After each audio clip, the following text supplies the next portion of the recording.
காளியின் அருள்வாக்கு மந்திரம்.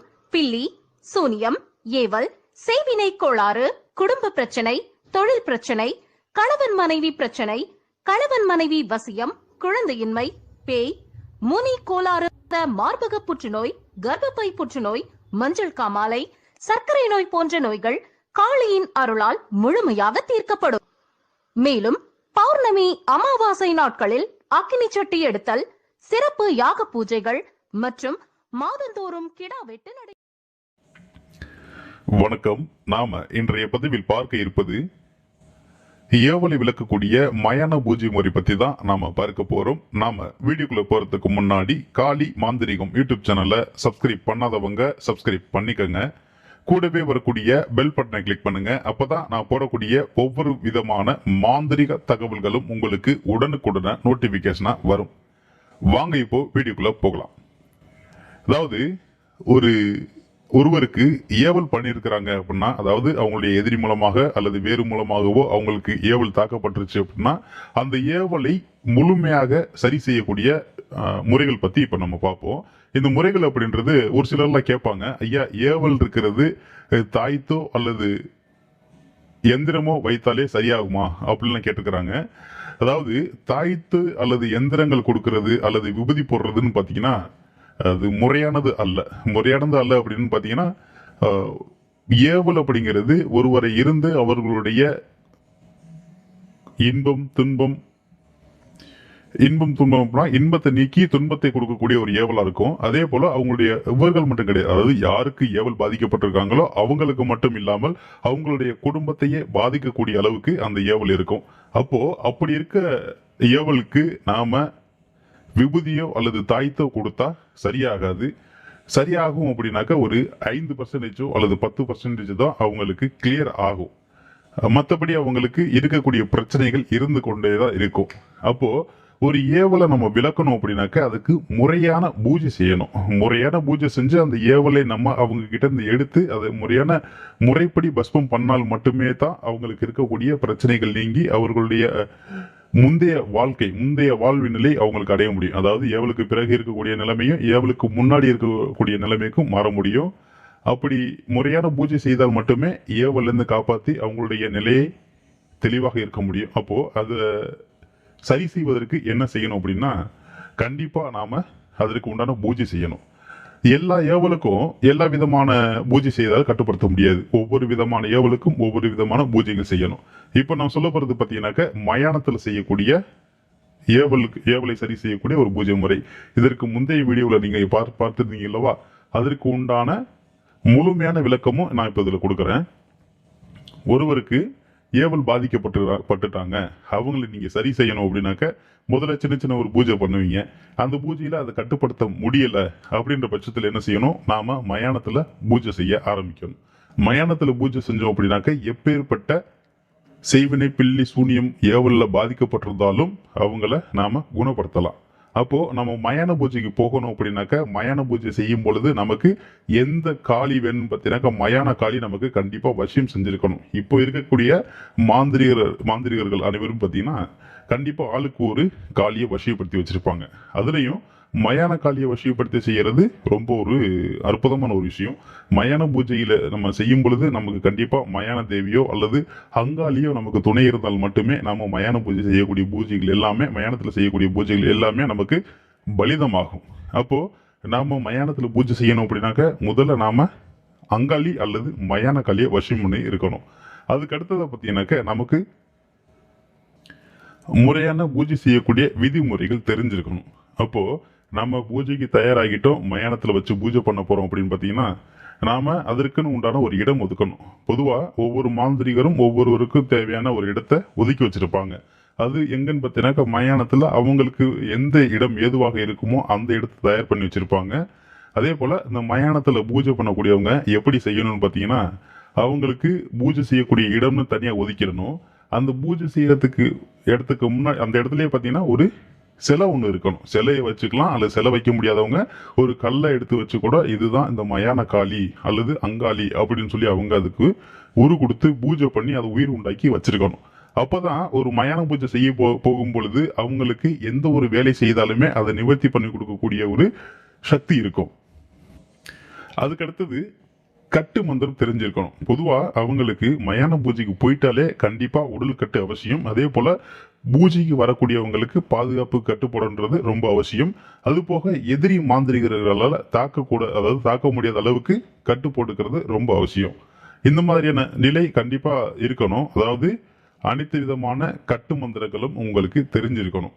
ஒண்ணு. அதுக்கு பிறகு பார்த்தீங்கன்னாக்க அந்த அங்காளினுடைய மந்திர பிரயோகம் தெரிஞ்சிருக்கணும். 2. அதற்கு பிறகு அந்த ஏவலை விளக்கக்கூடிய ஏவல் விளக்கு மந்திரமும் உங்களுக்கு தெரிஞ்சிருக்கணும். இது 3மே இருந்தால் மட்டுமே தான் நீங்க கண்டிப்பா அந்த ஏவலை விளக்குவதற்கு முழுமையான தகுதி பெற்றிருப்பீங்க அப்படின்றது அர்த்தம். இப்போ ஏவலை விளக்குறதுக்கு உண்டான மந்திரம் நான் கீழே டிஸ்கிரிப்ஷன்ல கொடுத்துருக்கிறேன்.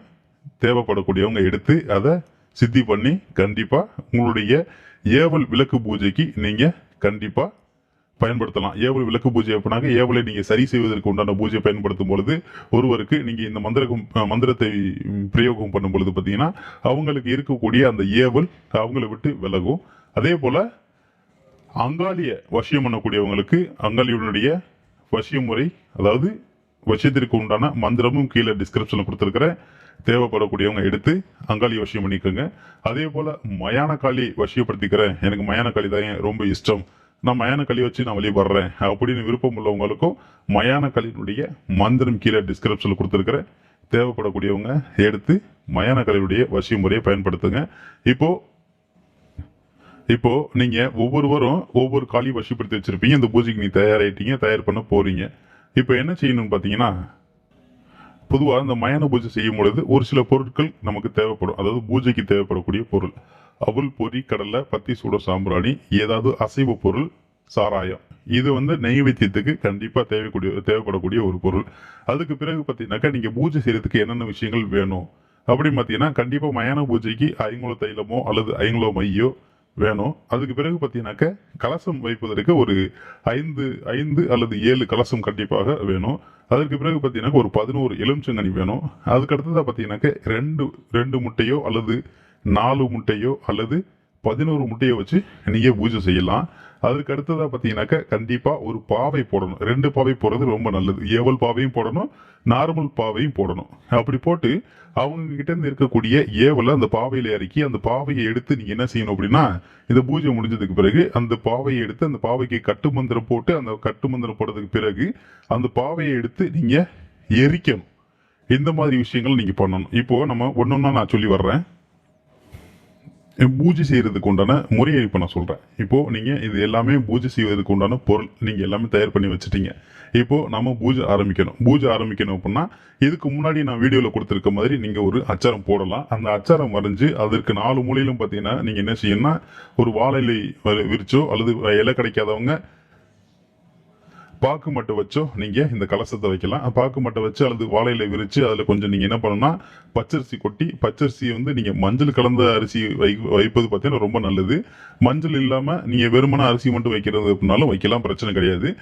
நீங்க ஒரு இலை விரிச்சு அதுக்கு மேல கொஞ்சம் அரிசி, அதாவது பச்சரிசி பரத்தி அதுக்கு மேல நீங்க கலசம் வைக்கணும். இந்த கலசம் வைக்கும் பொழுது பாத்தீங்கன்னாக்கா ஒவ்வொரு கலசத்துக்குள்ளேயும் ஒவ்வொரு மாதிரியான முறைகள் நீங்க வைக்கணும். அதாவது நீங்க பூஜையில பயன்படுத்தக்கூடிய கலசத்துக்கு என்ன பண்ணணும் அப்படின்னா, அதுல கடல் நீர் கலக்கணும் கண்டிப்பா. அதுக்கு அடுத்தது பாத்தீங்கன்னாக்க ஏதாவது ஒரு ஆலயத்தினுடைய புனிதமான நீர் கலக்கணும். அதுக்கு அடுத்ததா பாத்தீங்கன்னாக்க அங்க ஏதாவது ஒரு காளி கோவில்ல அபிஷேகம் பண்ணும் பொழுது அந்த அபிஷேக நீர் கொஞ்சம் அதுல கலக்கணும். 3. அதுக்கு அடுத்ததா அதுல நீங்க வாசன திரவியம் ஏதாவது ஒரு பொருள் கலந்துக்கணும். அதுக்கு அடுத்ததா பன்னீர் கலக்கணும்.